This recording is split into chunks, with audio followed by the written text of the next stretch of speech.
You know, I think I mentioned this to you before. If you write a book, which is virtually impossible, and then get a publisher, which is virtually impossible, you probably have a rejection rate of 99%. So then if you do manage to publish the book with a reasonable publisher, which you won't because it's impossible, then you get 8% royalties. That's it. So 92% of your labor goes to the sales, marketing, and distribution end of things. And so it's just, so it's very, very difficult to generate capital as an entrepreneur. And there's innumerable impediments. One of the things that people do, and this is something for those of you who might be entrepreneurially minded, here's another thing that you have to understand, is that you can't really create a product and then launch it. Because first of all, you don't know how to do that. You might know how to create the product, but you do not know how to market or sell it. You don't know how to advertise it. You don't know how to communicate about it. You don't know how to ship it. Like, there's all sorts of things you just don't know. But worse is you don't know if people will use it. And so what companies do that roll out new products on a relatively continual basis do is they don't develop the product and then go sell it. They continually communicate with their customers about what product the customer is willing to buy next, and then they develop that. And so you have to have your market identified, and then you have to be in continual communication with the market while you develop the product. It's not, I build a better mousetrap and the world comes, you know, marching to my door. That isn't how it works. Is that you got to find out if someone wants to buy your stupid thing. And then the next thing is that even if you have a great thing, you're going to go talk to people and they have 50 great things that they might buy. And they're all great, but they're not going to buy all 50. They might buy one, maybe, and maybe they'll buy it this week, but probably they'll buy it in 6 months. And they're not going to buy any of them, no matter how great, unless they're on fire and you're selling water. Because they're so busy already, right? They're so overwhelmed and preoccupied by their jobs that if you come in and you say, well, here, this is going to increase your efficiency by 20%, and here's the 3 weeks you'd have to spend doing that, and then the payoff would come in the next years, they'll say, yeah, well, I'll do that as soon as I have time. And as soon as I have time is never. So if they're on fire and you have water, you can sell it to them. But that's all, because otherwise it's a no-go. So those are all things that are worthwhile knowing, because they're very hard to learn.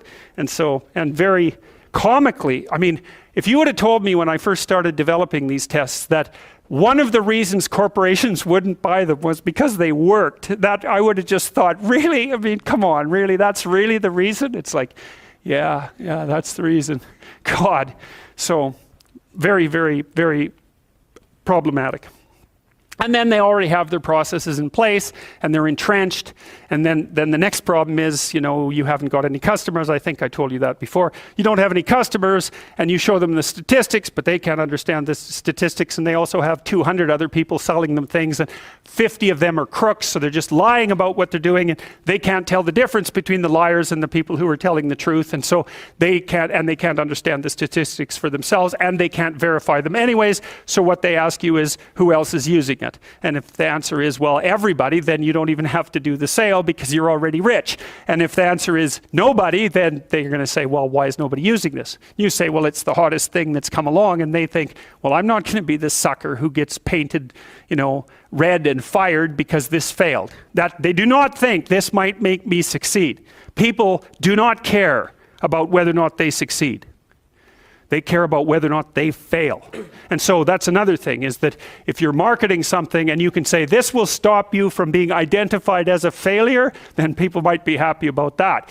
But if you say this will really help you succeed, it's like, yeah, no, I don't want to succeed. I just don't want to fail. I don't want to succeed. I just want to be invisible and be left alone. And if you're looking for people's fundamental motivation, that's it. It's they want to be invisible and they want to be left alone. I tell you the zebra story? Any of you know that story? Okay, I'll tell you this zebra story. Stop me if I've told it to you before. This tells you everything you need to know about human beings. So it's worth knowing. Okay, so zebras have stripes, and people say, well, that's for camouflage.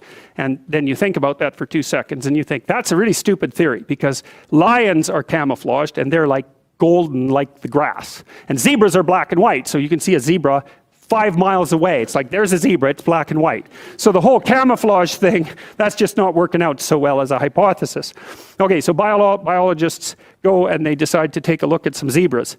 And so they're looking at a zebra on the herd because there's no zebra, right? Just like there's no fish. There are schools of fish and there are herds of zebras. There isn't a fish. This is why I think the cod aren't coming back. There are no cod. There are massive 100-mile-long schools of cod, 10 stories deep, 20 million years old. You wipe out the school, you don't just get to throw a cod in the water and say, well, you know, off you go. It's like, well, where's my city? It's like launching you in the middle of a field. It's like, well, go out there and reproduce. It's like, no, that's not going to happen, you know? So without the school, there's no cod, and you can't just introduce a whole school of cod because you don't have a whole school of cod. So, you know, maybe the cod are never coming back. And zebras are the same thing. There's not a zebra. There's zebras.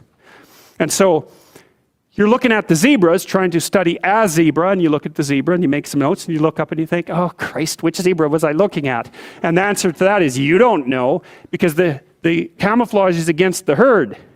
And the black and white stripes. There's a variety of reasons for the stripes. Flies also seem not to like the stripes, but you know, usually things evolve for multiple reasons. But anyways, it's very difficult to parse out a zebra against the herd. You look down, you look up, it's like, uh-oh, all those damn zebras look the same. Yes, the camouflage is effective, but it's against the herd. All right, so then you think, well, we better identify a zebra so we can see what he's up to. So then you take your Jeep, and a can of red paint and a stick with a rag on the end of it, and you drive up to the zebras and you paint their haunch red a little bit, put a nice red dot on their haunch, or maybe clip their ear with a cattle clip. And then you stand back and you think, hey, I'm pretty smart, now I'm going to watch that zebra. So what do you think happens to the zebra? The lions kill it. Right.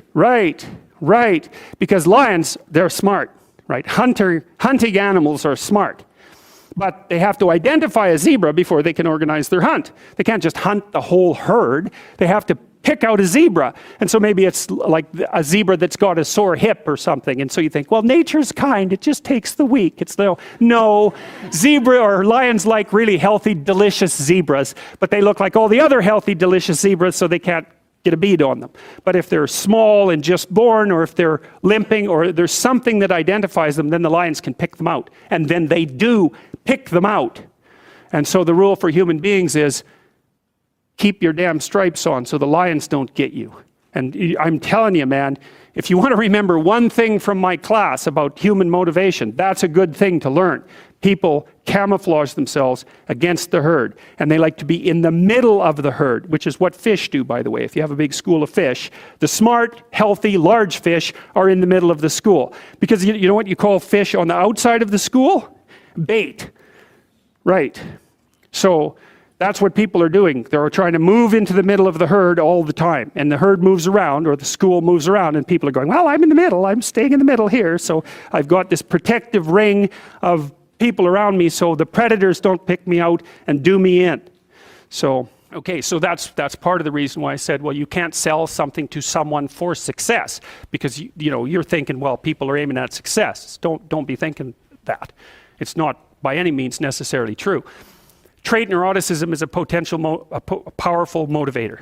And trait neuroticism is, let's not be too threatened or hurt, right? That's the negative emotion system. And the negative emotion system is a killer source of motivation. You also see that there are scales of well-being that have been designed, mostly by social psychologists, which means they're very bad scales most of the time, because their psychometric capacity is absurdly low, generally speaking. So what you find with scales of well-being, sometimes they're talked about as scales of happiness even, is that people aren't after happiness, they're after not hurting. It's not, so they don't want to be extroverted and enthusiastic, right? And bubbly and full of smiles and laughter. That isn't what they mean by I want to be happy. What they mean is I don't want to be anxious or in pain. And so well-being scales tend to be something like emotional stability plus extroversion. But the big loading is on emotional stability, the reverse of neuroticism. You want to avoid suffering. You don't want to be happy. You want to avoid suffering. And one way to avoid suffering is not to let the lions gnaw on you. And one way of doing that is to stay in the middle of the damn herd. And so, I'm not being a smart aleck about this. I understand why people do that. There's real danger to being visible. There's real danger in being visible. Now, you might be successful if you're visible, but you also might be dead. So, okay.